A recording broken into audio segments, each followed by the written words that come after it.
भाई दूज का ये पावन त्योहार भाई और बहन के प्यार का और अटूट विश्वास का प्रतीक है। यह पर्व कार्तिक मास के शुक्ल पक्ष की द्वितीय तिथि को मनाया जाता है। कहा जाता है कि इस दिन यम अपनी बहन यमुना जी के घर आए थे और उस दिन से भाई दूज का ये त्योहार मनाया जाने लगा।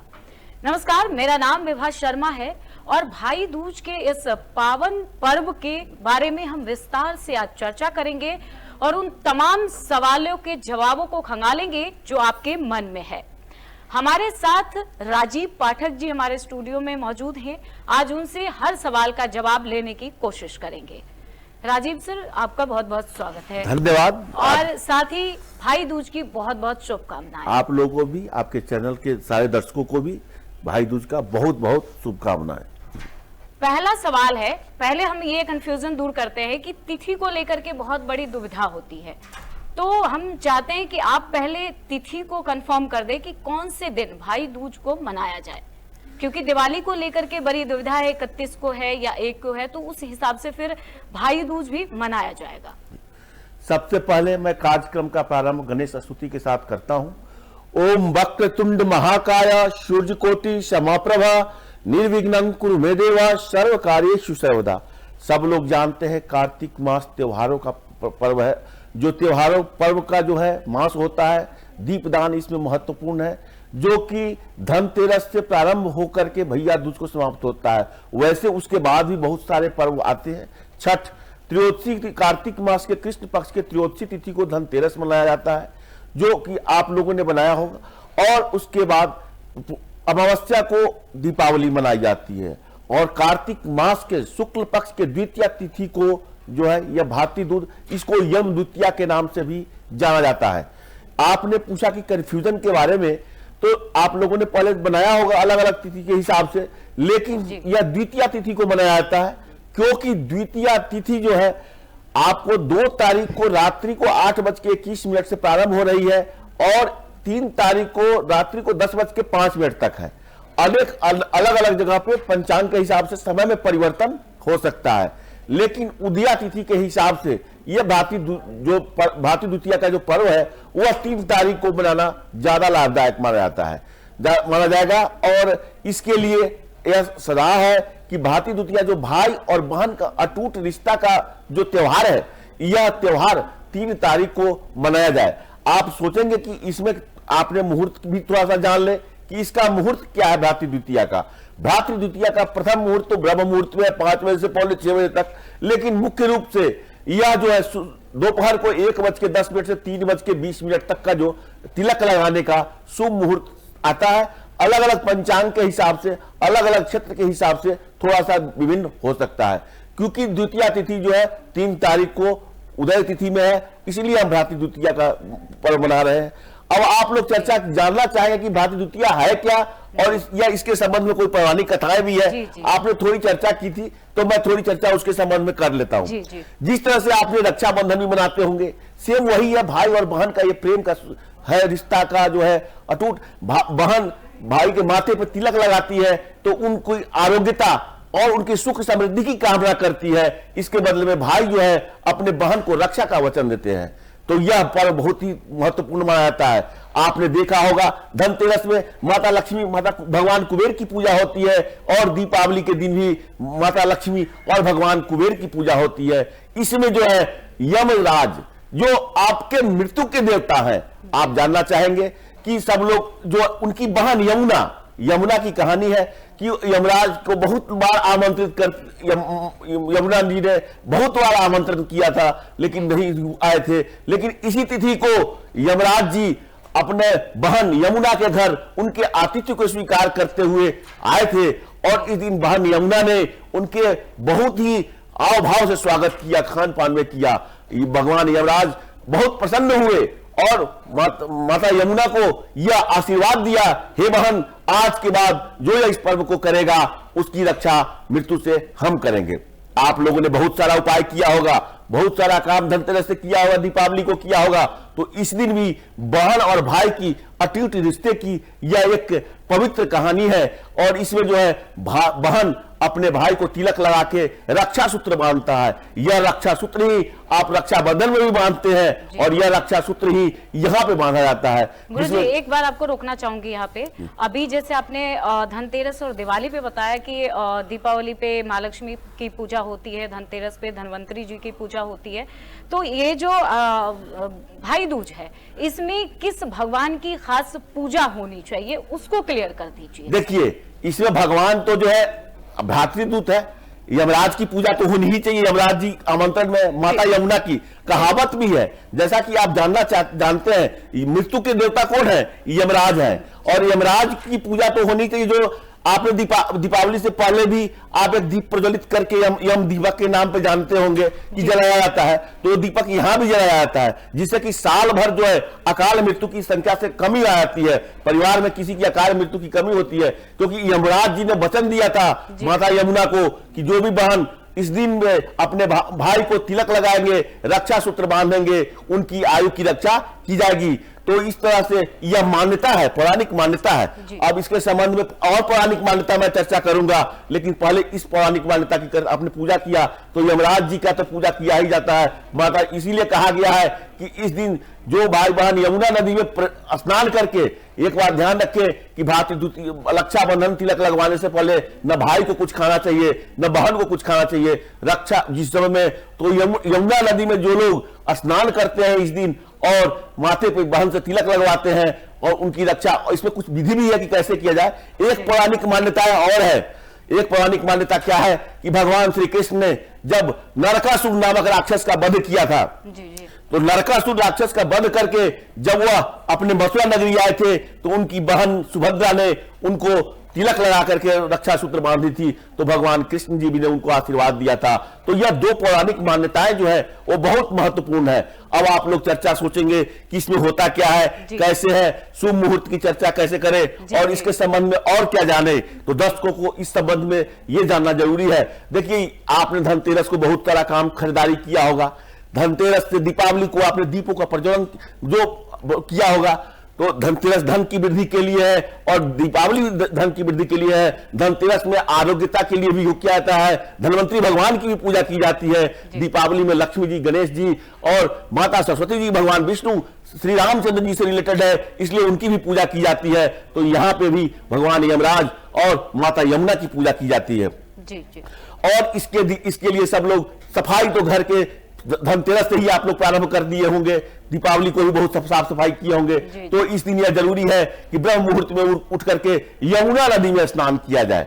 यमुना नदी में स्नान करके आप नित्य क्रिया से निवृत्त हो जाएं और घर के कुल देवता की पूजा जरूर होनी चाहिए, इष्ट देवता की पूजा जरूर होनी चाहिए, ग्राम देवता की पूजा जरूर होनी चाहिए। उनके अलावा सूर्य भगवान को जल देना चाहिए। सूर्य भगवान के जल देने के बाद घर के मंदिरों की जो पूजा होती है उस पूजा को कीजिए।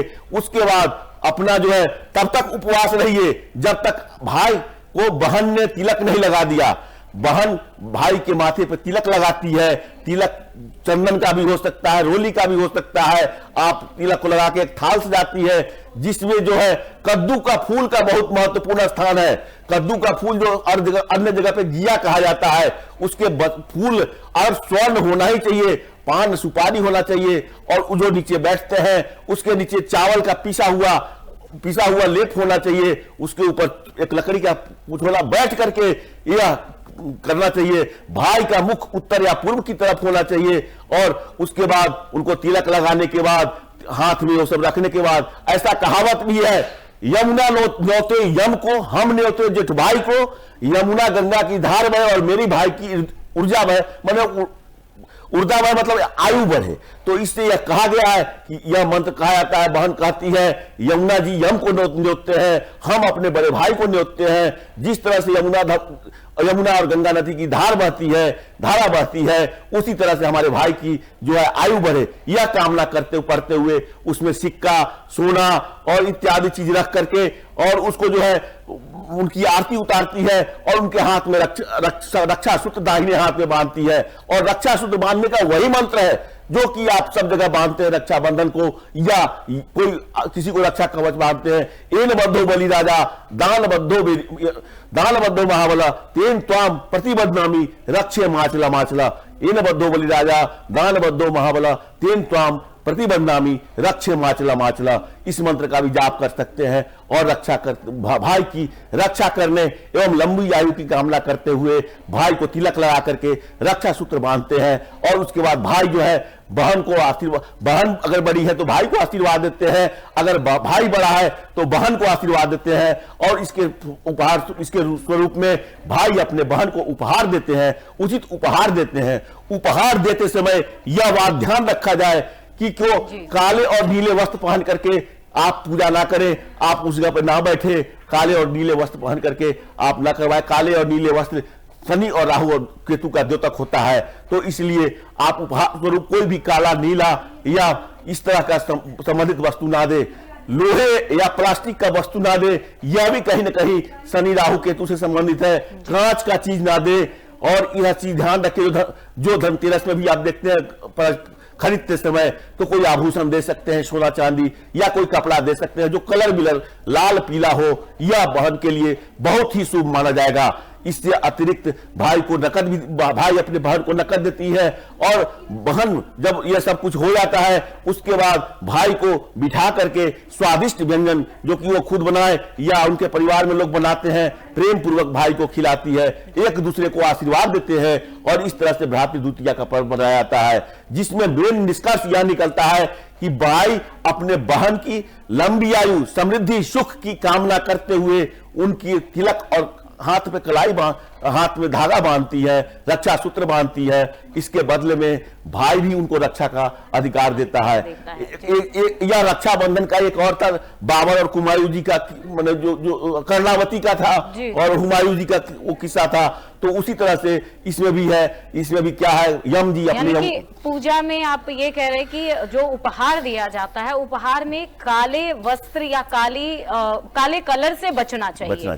पूजा करते समय भी पंडित जी का कहना है कि काले रंगों से बचिए, चाहे वो कुछ भी हो, पूजा का सामान हो, कपड़े हो या उपहार हो। जी पंडित जी, एक चीज और क्लियर कर दीजिए कि अभी आपने तमाम जितने पूजा की विधि बताई थी आपने, उसमें तिलक को बार बार आप कोट कर रहे थे, तो मैं आपसे ये पूछना चाहूंगी कि इस पर्व में हमने भी सुना है कि तिलक का बड़ा महत्व होता है, तो आप ये बताइए कि तिलक का इसमें क्या महत्व है? देखिए, आपने देखा होगा, पौराणिक समय से चला रहा है, हमारे जितने भी राजा महाराज किसी युद्ध में, किसी कार्य में जाते हैं, तो उनके घर में उनके जो पत्नी होती है, उनकी माता होती है, उनकी बहनें होती है, तिलक लगाती है। तिलक मतलब उनकी जीवन की रक्षा। यह पर्व जो है मुख्य रूप से आयु की वृद्धि के लिए, जीवन की रक्षा के लिए और सुख समृद्धि के लिए है। तिलक विजय का प्रतीक है। तिलक जो है इसीलिए चंदन का लगाना चाहिए, रोली का लगाना चाहिए, लाल तिलक लगाना चाहिए, और उसमें चावल, कुछ लोग जो है चावल को पीस करके जो भी वो भी लगाते हैं। तो यह सब तिलक क्या है? तिलक विजय का प्रतीक है, तिलक रक्षा की प्रतीक है, और तिलक से ही सारा कार्य होता है। तिलक लगा के ही लोग आशीर्वाद देते हैं। तो आप कई पंडित जी लोग को भी देखते हैं, जद्यमान को तिलक लगाते हैं यज्ञ की अंत में, और हर जगह पे देखते हैं, कोई भी जाता है मंदिर में तिलक लगाते हैं। वह एक तरह से आशीर्वाद होता है जो उसके लिए कवच का काम करता है, उनके लिए रक्षा का काम करता है। जी जी जी। तो ये इस पूरे पर्व के पीछे कुछ पौराणिक कथाएं हैं, जरा उसको क्लियर कर दीजिए कि इस जो भाई दूज का जो पर्व मनाया जाता है, इसके पीछे क्या पौराणिक है? इसके पीछे मैंने दो पौराणिक कथाएं कहा है। एक यमराज जी और यमुना मैया, दोनों भाई और बहन है। जी, भाई और बहन है। यमराज जी को बहुत बार बार यमुना मैया कहती थी कि भैया आप मेरे घर आ जाओ, तो टालते रहे। एक दिन उनको नहीं, इसी दिन कार्तिक मास शुक्ल पक्ष द्वितीया तिथि को वो अपने बहन का आतिथ्य स्वीकार करते हुए वो अपने बहन के घर गए, और बहन की उनके प्रति जो आदर भाव, प्रेम, स्वागत, बात और खान पान ऐसा हुआ कि वह भाव विह्वल हो गए, और उनके मन से यह आशीर्वाद निकल गया कि आज के दिन जो भी बहन अपने भाई को तिलक लगा करके और रक्षा सूत्र बांधेगा, उसकी आयु की रक्षा होगी। क्योंकि यमराज जी तो या आयु के ही, मृत्यु के ही देवता है, इसलिए वो अपना चीज दिए। तो यह मान्यता है कि जो भी बहन इस दिन अपने भाई को तिलक लगा करके और उनको रक्षा सूत्र बांधता है और यह मंत्र जो भी है कर करके अपने भाषा के अनुसार, अपने सुविधा के अनुसार करता है, तो उसके जीवन की रक्षा होती है और सुख और समृद्धि में वृद्धि होती है। दूसरा पौराणिक कथा है भगवान श्री कृष्ण नरकासुर जो बहुत ही उस समय में राक्षस में बहुत विघ्न कर रहा था, तो इसी दिन भगवान कृष्ण ने नरकासुर का वध किया था। और उसके बाद भगवान श्री कृष्ण जब वापस आए थे, लौटे थे अपने मथुरा नगरी में, तो उनकी बहन सुभद्रा ने उनको तिलक लगा करके और उनको जो है वो रक्षा सूत्र बांधा था। तो दो महत्वपूर्ण पौराणिक घटनाएं हैं। जो कृष्ण जी को सुभद्रा ने जो रक्षा सूत्र बांधा था रक्षा के लिए, ये यम से पहले की पौराणिक कथा है या यम जो अपनी बहन यमुना के घर गए थे उसके बाद, मतलब उससे पहले? देखिए दोनों कथाएं मिलता जुलता। मेन कथा जो यमुना जी है, भगवान शायद सूर्य के पुत्र और पुत्री है, तो सूर्य भगवान तो सबसे पहले जो देवता घर में आते हैं, और कृष्ण भगवान बाद में, जबकि राम जी के अवतार के बाद भी कृष्ण जी का अवतार हुआ था, वो भी भगवान विष्णु के अवतार ही है। तो ये सूर्य तो पहले है ना, तो सूर्य के बाद इनका अवतार हुआ था, तो ये उसके बाद ही लगभग संभव हो सकता है। यानी कि भाई दूज की पौराणिक जो मेन कथा है वो यम और यमुना की है। यमुना की है।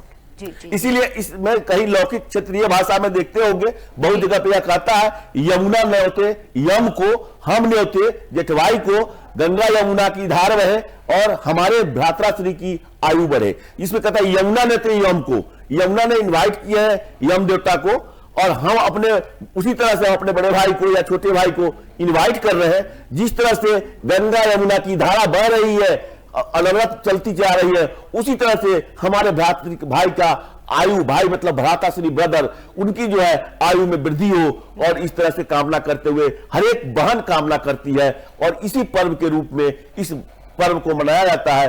फिर पौराणिक कथा भगवान श्री कृष्ण की आती है, जो उन्होंने नरकासुर का वध किया था। जी।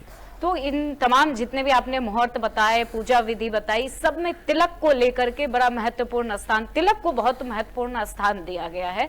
तो मैं आपसे एक चीज पूछना चाहूंगी कि जो तिलक की थाली होती है, कहा जाता है कि वो जो तिलक की थाली होती है वो भी एक सजाने का एक महत्व होता है उसका भी। तो वो तिलक की जो थाली सजाई जाती है उसमें क्या क्या चीज होना चाहिए कि जो भाई को लंबी उम्र का वरदान दे? तिलक में सबसे पहले तिलक थाली तो होना ही चाहिए जी, और उसमें स्वास्तिक, आप समझते हैं स्वास्तिक हर एक शुभ कार्य को करने से पहले आटे का पिठा, गेहूं का जो आटा, चावल का जो आटा होता है, उससे पिठार बना करके स्वास्तिक बनाया जाए। वो भी मतलब चंदन में भी यूज हो सकता है। उसके बाद आप देखते हैं कि गांव सब में, कई क्षेत्रीय भाषा में सब जगह तो उपलब्ध नहीं होता है। कद्दू का नाम सुना होगा, घिया जो होता है, घिया का फूल जो है उसमें डाला जाता है, थाली में रखा जाता है, सिंदूर रखा जाता है, मतलब चंदन रखा जाता है, पान के पत्ता रखे जाते हैं, सुपारी रखे जाते हैं, और एक चांदी का सिक्का रखा जाता है। चांदी का सिक्का, या आप देखेंगे स्वर्ण का आभूषण भी एक रखा जाता है। उसमें स्वर्ण जरूरी है या जिसकी आर्थिक स्थिति अच्छी नहीं है, जो भी चांदी है, तो जो अपने सुविधा अनुसार कुछ मानता है ऐसा लोग, स्वर्ण बहुत शुद्ध चीज है, हर के लिए रखा जाता है, तो वो रख लेते हैं और उसको रख करके उसी थाली से तिलक करते हैं, आरती उतारते हैं, और उसी में मौली भी होता है जो रक्षा सूत्र से हम अपने भाई को बांधते हैं। आखिरी सवाल मेरा है कि जिस बहन का भाई, यानी कि किसी कारणवश किसी बहन का भाई बाहर रहता है, किसी काम की वजह से मान के चलिए किसी दूसरे शहर में काम करने के लिए चला जाता है, तो वो बहनें अपने भाई के लिए भाई दूज का त्योहार कैसे मनाए? देखिए, आपने इसके पहले बहुत पौराणिक कथा देखा है जी, आपने रक्षाबंधन में भी देखा है। जी जी, रानी कर्णावती चित्तौड़ की रानी जो थी, विधवा रानी थी कर्णावती, जब उनपे मतलब गुजरात के शासकों ने अटैक कर दिया, तो उन्होंने हुमायूं जी को संदेश भेजा था, और हुमायूं जी आकर के उनकी रक्षा किए, तो उनको रक्षा सूत्र बांधा गया था। उसी तरह से राजा बलि का भी है कहानी, माता लक्ष्मी राजा बलि को भी राखी बांध करके वहां से मुक्त हुई थी, आपने देखा होगा। तो ये जरूरी नहीं कि स्वयं का भाई हो, कि जिसको भी आप भाई मानते हैं, रिश्ता पवित्र होता है। आप रक्षा सूत्र तो पंडित जी भी एक दीवान को बांधते हैं रक्षा करने का, उनका तो कोई डायरेक्ट रिलेशन होता नहीं है। आप जिसको भी मानते हैं उनको भी कोई बांध सकता है, बहन मान समझ करके। तो यह कोई जरूरी नहीं कि सगा भाई बहन ही हो। ये हमारी पौराणिक, इस पे बहुत सारी कथाएं हैं जो मैंने चर्चा किया है, तो इसलिए कोई भी मान सकता है। जो दूर रहते हैं, मान के चलिए जैसे कि मैं हूँ, मेरा भाई तो दूर है, तो राखी भी तो आप भेजते ही है ना, दूर राखी भेजते, तो उसी तरह से रक्षा सूत्र भी भेज दिए तो बहन के हाथ का ही है, वहां पे किसी से बनवा ले। अगर पंडित से बनवा ले, बहन कोई मानती है तो वो बांध दे, तो कोई हर नारी जो है पति पत्नी माता बहन यही तो हो सकती है, तो इसमें कोई दिक्कत। तो पंडित जी का कहना है कि जिन बहनों का भाई किसी कारणवश उनके पास नहीं आ पाता है या नहीं रह रहा है, तो वो रक्षा सूत्र उनके पास भिजवा सकते हैं। वो किसी पंडित या किन्हीं लोगों के हाथों से वो रक्षा सूत्र वो बनवा करके इस त्योहार को मना सकते हैं। तो आपने हमारे पंडित राजीव पाठक जी ने आपको बताया क्या शुभ मुहूर्त है और किस वक्त पूजा करना चाहिए। तो इन तमाम सारे जो सवाल आपके मन में होंगे कि कब पूजा होना चाहिए, थाली में क्या रखना चाहिए और उपहार को लेकर के बड़ी दुविधा होती है, तो उपहार में क्या क्या देना चाहिए, तो पंडित जी ने वो सारी चीजें क्लियर कर दी हैं। उम्मीद करती हूं कि आप सब लोगों का भाई दूज का त्योहार बहुत अच्छे से मनेगा। एंड पंडित जी आपको भी बहुत बहुत शुभकामनाएं। आप फिर से आप सभी लोगों को भाई दूज की बहुत बहुत शुभकामनाएं।